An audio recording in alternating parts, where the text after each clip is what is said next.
the Shahada, the awwal kalima, the first kalima. In the Hebrew language, it was Shama Israelu Adonai Eloheinu Adonai Echad, which means, hear, O Israel, the Lord our God, the Lord is one. This was the teaching Allah Ta'ala gave to Hazrat Musa alayhi salam, to the Bani Israel. He is the one and only God. Some 1300 years after Hazrat Musa alayhi salam, a learned man of the Jew, described as a scribe in a learned man, in the Gospel of St. Mark, chapter 12, verse 29, he comes to Jesus and questions him. He said, Master, in the Hebrew language, Rabbi, Sheikh, Maulana, Master, what commandment is the first of all? What is the awwal kalima, the Shahada? And Jesus answers and says unto them, and to him, said, the first is, in the Hebrew language, Shama Israelu Adonai Eloheinu Adonai Echad, which means, hear, O Israel, the Lord our God, the Lord is one. He repeated word for word what was given by Hazrat Musa alayhi salam 1300 years before, without the change of a dot. Some 600 years later, a Christian deputation comes to Medina from Najran, and they had a dialogue with our Nabi Kareem sallallahu alaihi wasallam in the Masjid al-Nabawi for 3 days and perhaps 3 nights. During the course of the discussion, the spokesman for the Christian poses the question. Said, all right, now tell us, O Muhammad, what is your concept of God? And our Nabi Kareem sallallahu alaihi wasallam is made to say, Qul huwallahu ahad. Say, He is Allah, the one and only. Hazrat Musa alayhi salam, he said, Ikhad. Isa alayhi salam, he said, Ikhad. Our Nabi said, Ahad. What's the difference? What is the difference? Actually, it's the same word meaning the same thing. If I write Ahad in Arabic, it's Alif, Ha, Da, Ahad. To make it Ikhad, on the Ha you put a dot. To make it Ha. The difference is the difference of a dot. This is only to produce a sound. Ha to Ha. In the meaning, no difference. Between Ahad and Ikhad, it means one and the same thing, the one and only. So in the fundamentals of the teachings of the prophets of God, no difference. But the teachings were given, each according to the need. Each according to the need. The Bani Israel had just come out of the Egyptian bondage. They were moving into the Sinai Peninsula from oasis to oasis. A nomadic people, for a people like that, they needed a law that would give them quick justice. An eye for an eye and a tooth for a tooth. There was no time for lengthy litigations. There was no time for putting a man in prison. It was more merciful to kill the adulterer by stoning him than to leave him in the desert to die of hunger and thirst. And he also becomes an object lesson for others. So you see, you do that, see what happens. What happened to him is going to happen to you. An object lesson. Beautiful teaching in the desert. An eye for an eye, tooth for a tooth. You injured my eye, I injure yours. You broke my tooth, I break yours.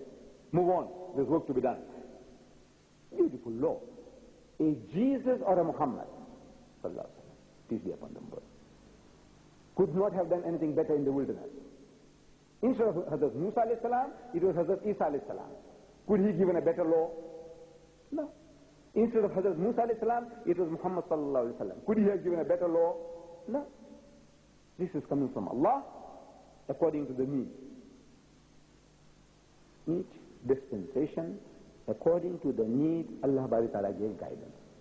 So in the essentials of religion, the teachings of Hazrat Musa alayhi salam, Hazrat Isa alayhi salam, and the Prophet of Islam, no difference. The differences are created by man. We need milking cows for ourselves, exploitation. And the church is good business. In my country, we have 1,000 different sects and denominations among the whites of South Africa, the Europeans, and 3,000 among the blacks. Blacks means African is black, Indian is black, and a colored mixture between white and black is also black. Black, black, black. Among the blacks, 3,000 different sects and denominations. And each and every one is looking for converts, business. So they have their own specialities. One says he's a Jehovah's Witness, the other says he's a Seventh-day Adventist, the other guy says I'm a Baptist, I'm a Presbyterian, I'm a Lutheran, I'm a Roman Catholic, and on and on and on. 3,000 among the blacks and 1,000 among the whites. Good business. So now, in the essentials now, where did the difference start? In the beginning, at the very beginning, there was a question of jealousy. The Jews who were surrounding Medina, they were around Medina, the Christians were very few. There was extreme jealousy, most especially the Jew as against the Arabs. The Jews were looking down upon the Arabs, their cousins. They insinuated that these Arabs are the children of Hagar, Bibi Hajara. They call her Hagar. And the children of Hagar are the Hagarim. Hagarim. These are the Christian missionaries. They are calling us today Hagarim, the children of Hajara. And Islam is Hagarism. I've got a book here by Christian missionaries. They call Islam Hagarism, and the Muslims are Hagarim, children of Hajara. The challenge of Islam in South Africa. So it started this jealousy from the very first. But coming closer to our own period of time, the competition has been greater.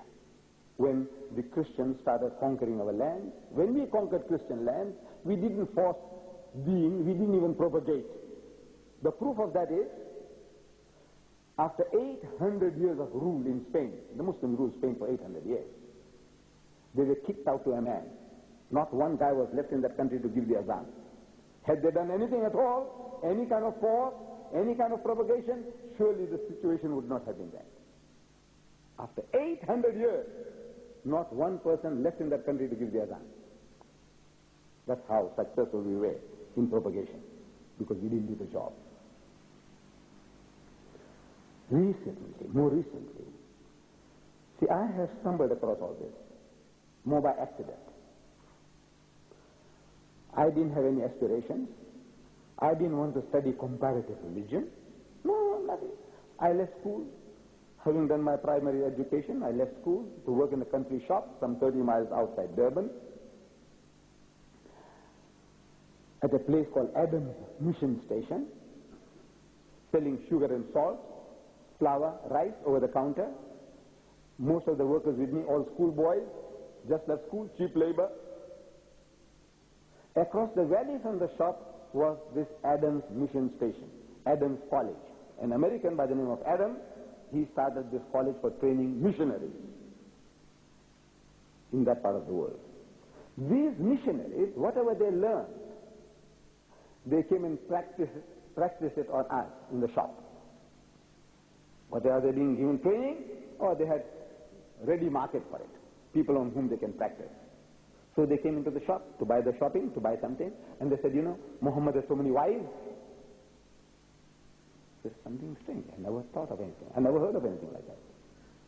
Never heard of it. I know nothing. I know nothing about Islamic history, nothing at all. Shocked. He has so many wives. He said, he spread his religion at the point of the sword. If you don't accept Islam, he told the people, you chop off your head. They forced Islam down their throat.